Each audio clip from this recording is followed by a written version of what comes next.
Bien, bonjour à tous. Donc oui, je vais vous présenter donc un travail sur la façon dont on est remonté en fait à la fusion entre la Voie lactée et une galaxie satellite il y a très longtemps dans le passé. Donc c'est un voilà, donc c'est un travail donc qui est basé évidemment sur la DR2 de Gaïa et en partie sur des données aussi spectroscopiques qui viennent en particulier d'Apogée.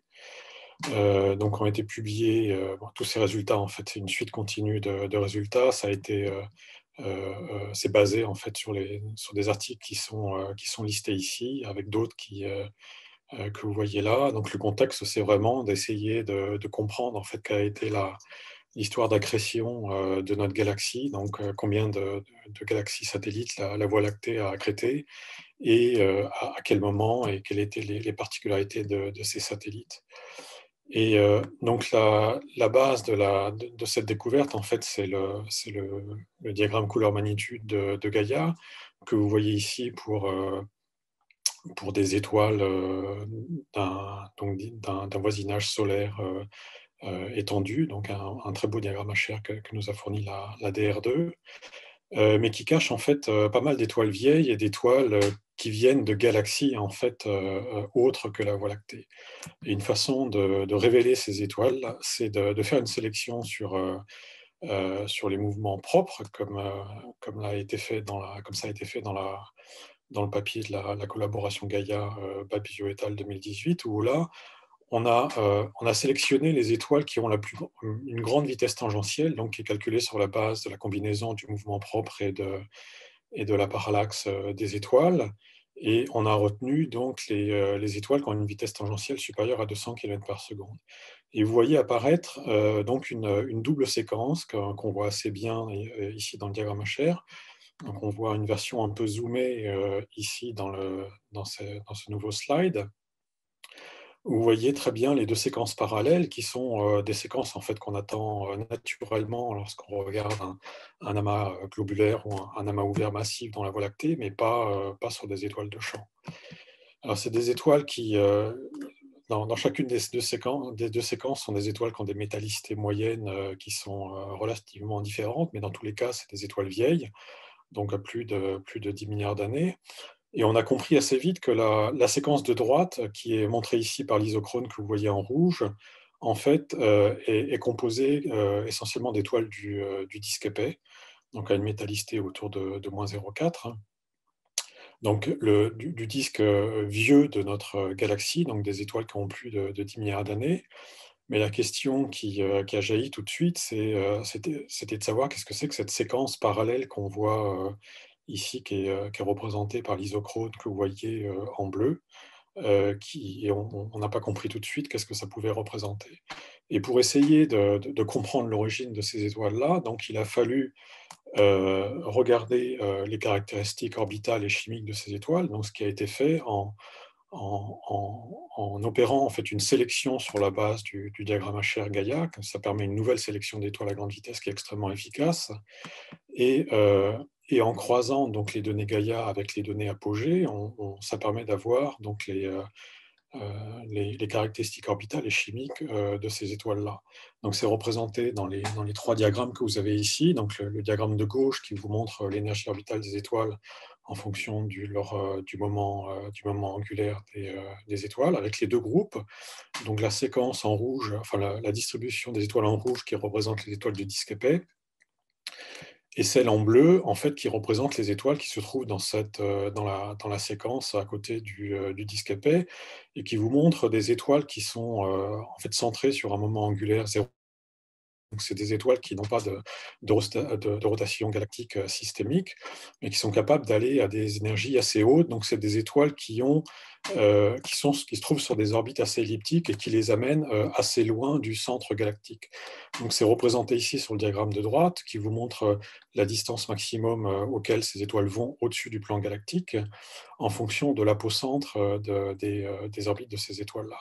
Et vous voyez que les étoiles qui sont en bleu ici atteignent en fait des apocentres qui vont assez loin, 40 kiloparsecs du centre galactique, alors que les étoiles du disque épais galactique, du disque primitif de la galaxie, sont confinées en fait dans les parties internes de la galaxie.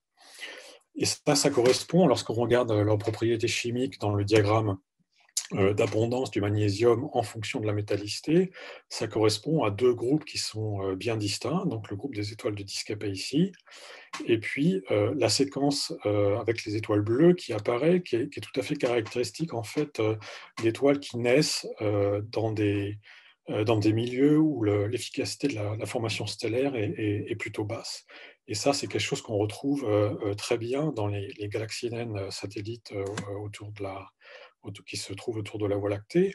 Et donc, les caractéristiques orbitales et les caractéristiques chimiques ont immédiatement fait penser que ces étoiles-là, en fait, venaient d'une galaxie naine qu'on ne connaissait pas jusqu'à présent et qui a reçu donc le doux nom de Gaia Sausage Enceladus. Alors, les questions qui se posent à partir de là, c'est d'essayer de comprendre, en fait, à quel moment l'accrétion s'est faite, quelle était la masse du satellite progéniteur de cette accrétion, et dans quelle mesure tout ça, disons, remet en cause ou en partie modifie le schéma qu'on avait du halo stellaire de notre galaxie. Alors, le premier point, donc comment est-ce qu'on est arrivé à dater l'époque de cette accrétion? Donc, on a regardé comment les étoiles, donc au voisinage du Soleil, donc des étoiles qui ont été affectées par cette accrétion, comment ces étoiles se distribuent dans le plan de la rotation galactique en fonction de la métallicité des étoiles.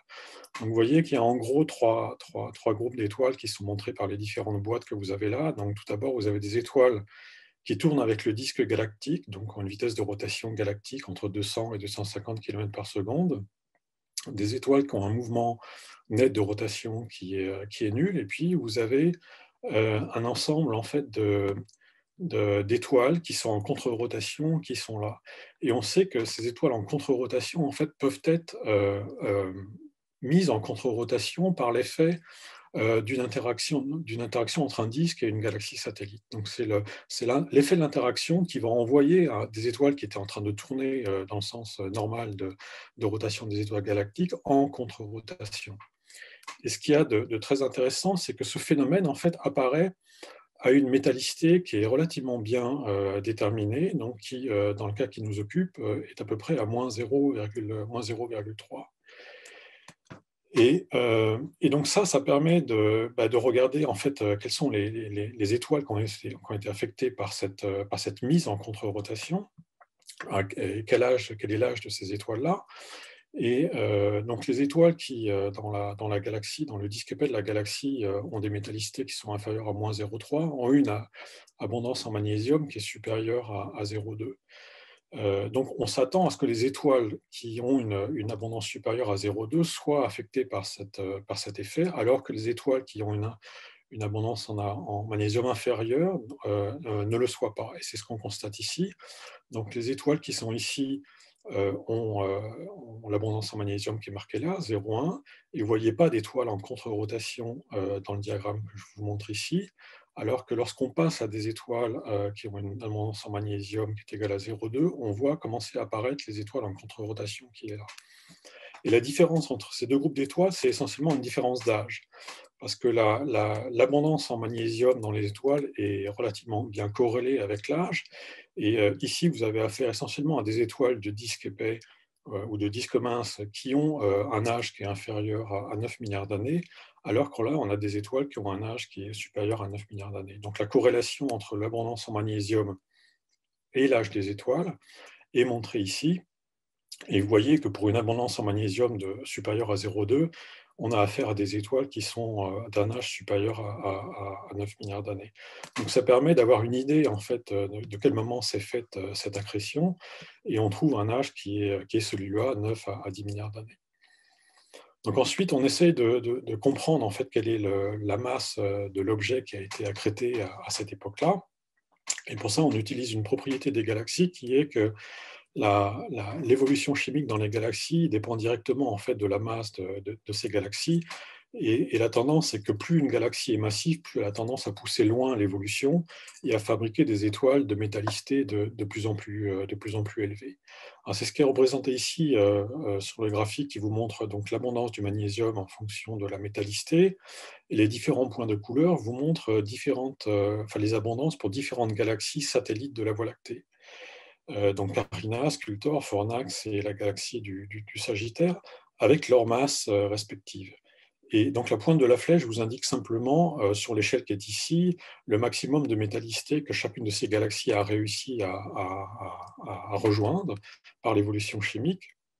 Et vous voyez que la métallicité en fait augmente à fur et à mesure que la masse des objets augmente. Donc on peut utiliser cette propriété-là pour essayer d'avoir une idée de la masse de Gaia Sausage, parce qu'on a des mesures d'abondance des étoiles qui viennent de Gaia Sausage, en faisant attention au fait que Gaia Sausage a arrêté son évolution chimique au moment où elle a été accrétée, c'est-à-dire il y a 9-10 milliards d'années, et les métallicités, donc disons les supérieurs de Gaia Sausage tournent autour de moins 0,5. Donc si on extrapole cette chose-là et on se dit quelle métallicité Gaia Sausage aurait pu atteindre si elle avait continué d'évoluer pendant encore 9 milliards d'années, on atteint une masse qui est de l'ordre de 10 puissance 9, donc quelque chose qui est assez similaire en fait à la galaxie du Sagittaire, ou éventuellement quelque chose d'un peu supérieur.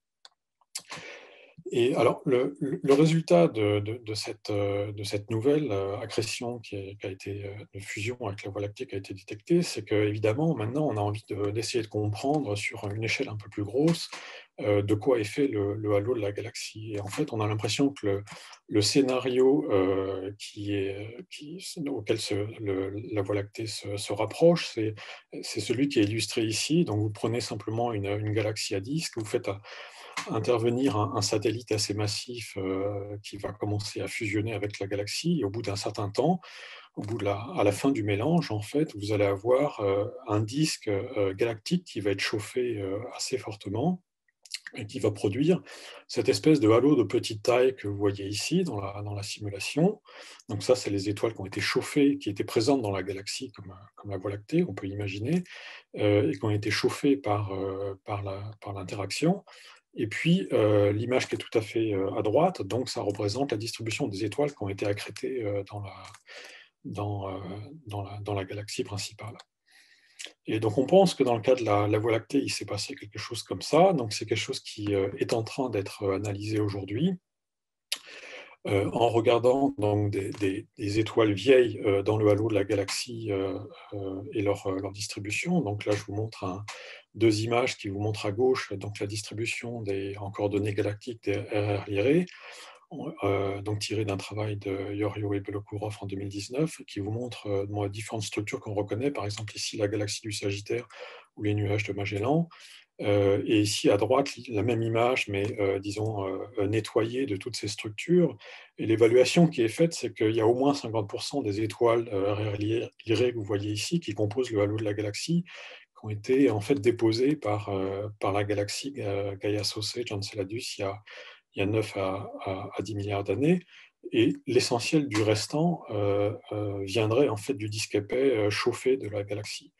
Donc la question qui se pose aujourd'hui, c'est en fait, est-ce qu'il y a vraiment un halo collapse dans la galaxie, donc un halo primordial qui se serait formé à partir du collapse du gaz dans les premiers instants de la formation de la galactique. Et une façon de répondre à ça, en fait, c'est de regarder aujourd'hui les caractéristiques des étoiles les plus faibles en métaux dans la galaxie, donc à des métallicités typiques inférieures à -4.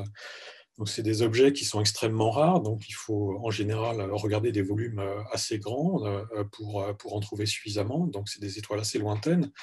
Et à cause de ça, il n'y a que depuis la DR2 de Gaïa qu'on est capable de mesurer correctement leurs paramètres astrométriques et donc d'en déduire des orbites. Donc, c'est probablement des étoiles qui sont nées quelques centaines de millions après le Big Bang. Donc, c'est des étoiles qui devraient nous apprendre beaucoup sur la formation galactique à cette époque-là.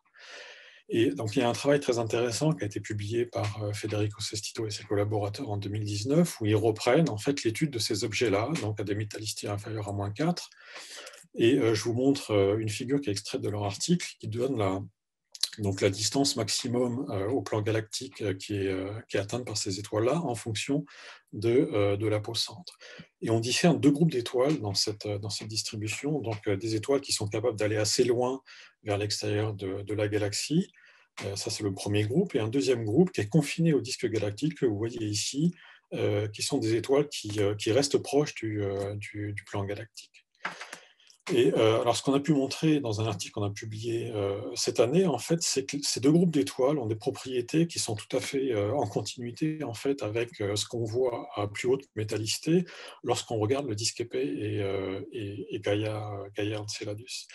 Mais les propriétés des étoiles qui restent proches du plan galactique, en fait, sont absolument fantastiques. Alors, je vous montre une des orbites calculées par le groupe de Sestito, qui est donc pour cette étoile-là, quand on a une métallicité de moins 4, un peu inférieure à moins 4, et vous voyez que c'est une orbite qui est extrêmement circulaire. Donc l'étoile reste totalement confinée dans le plan galactique, avec une excentricité qui est très faible. Donc c'est quelque chose d'absolument remarquable pour un objet qu'on pense s'être formé quasiment juste après le Big Bang.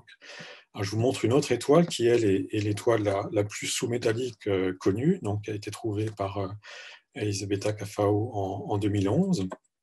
Donc, il y a une proportion de métaux qui est extrêmement faible, qui est donnée ici, et qui, elle, de même, donc, montre une orbite qui est extrêmement circulaire, avec une excentricité qui est encore plus petite, de 0,044. Donc, la question se pose vraiment aujourd'hui de savoir où est-ce qu'on doit aller chercher les étoiles les plus primitives de la galaxie.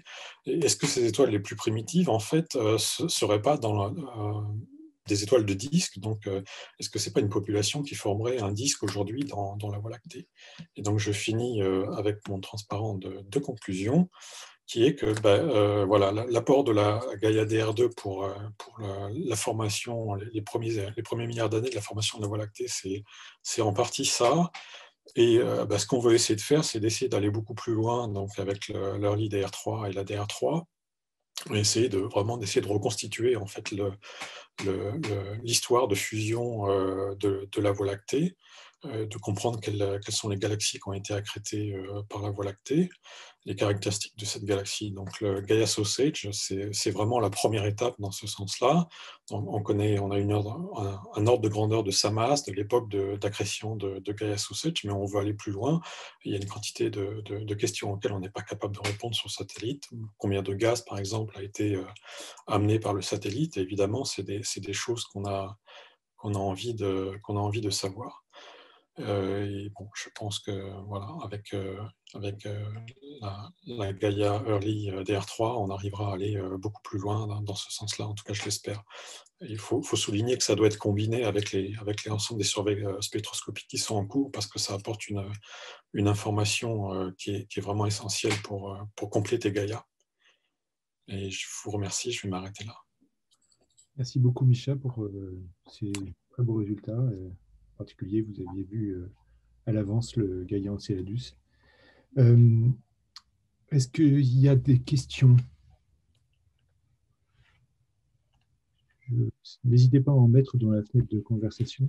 En attendant que... Est-ce que... alors, en fait, vous connaissez les précisions qu'il va y avoir sur Gaïa, le nombre d'étoiles.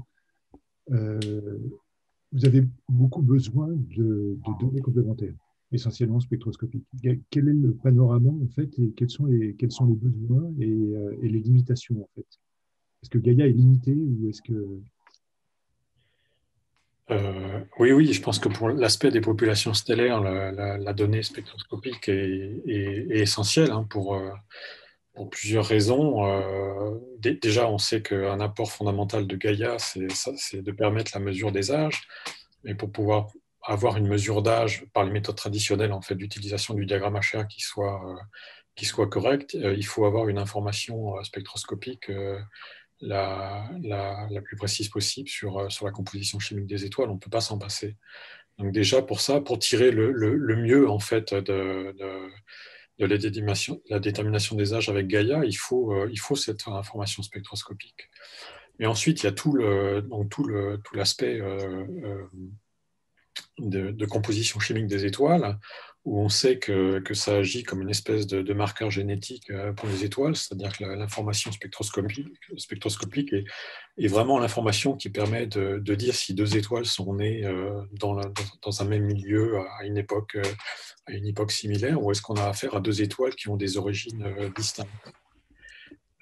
Simplement, bon, c'est une information qui est importante parce que c'est une information qui se garde dans l'atmosphère des étoiles, alors que souvent l'information cinématique est une information qui peut se perdre parce que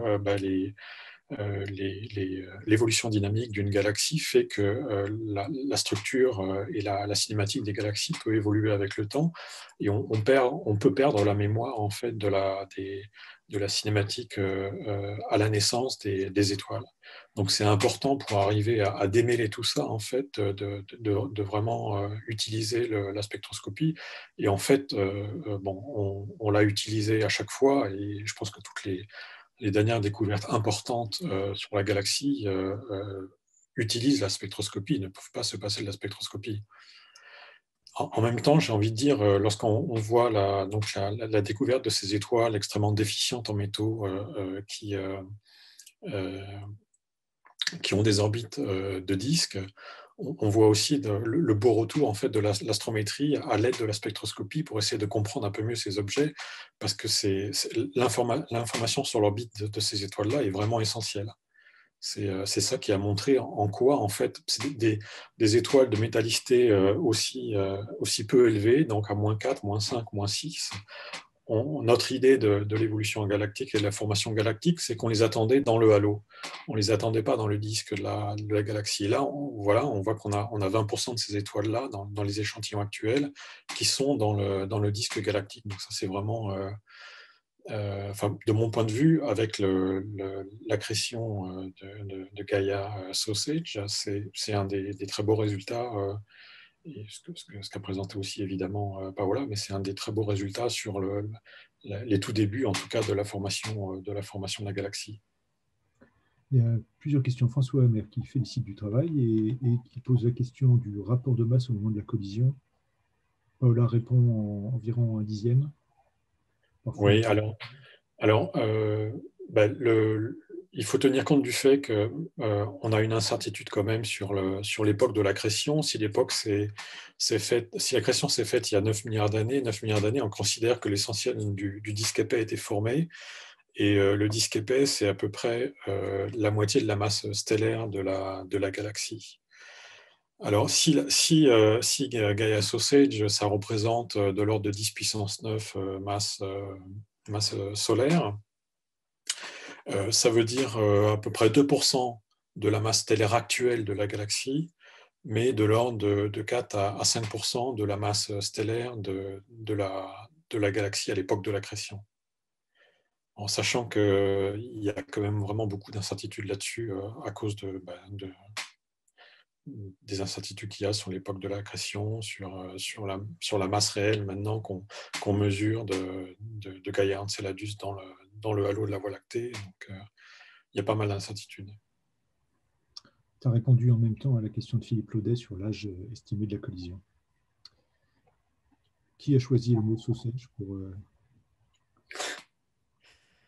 Alors, le mot de sausage vient d'un travail qui a été publié par... j'ai gardé un transparent parce que je pensais qu'il allait y avoir cette question. D'un travail de Belokourov qui a été publié en fait sur la base de la DR1. Donc, il y avait beaucoup moins d'informations que la DR2. Mais dans leur étude, Belokourov et ses collaborateurs ont vu que dans les distributions cinématiques des étoiles, il y avait la présence d'un satellite massif. Donc ça a été publié quelques mois vraiment avant la DR2. Et le mot Gaia Sausage vient de la distribution que vous avez devant vous sur l'écran, qui montre donc la vitesse de rotation des étoiles dans la galaxie à ces métallicités-là, en fonction de la vitesse radiale. Alors vous avez une composante, la composante la plus massive là, de la distribution, qui sont des étoiles de disque, et la composante la plus allongée qu'on voit ici, qui a donc cette forme de saucisse, qui est créé en fait par les étoiles de Gaia Sausage. Donc le nom vient de là. Merci encore, Micha.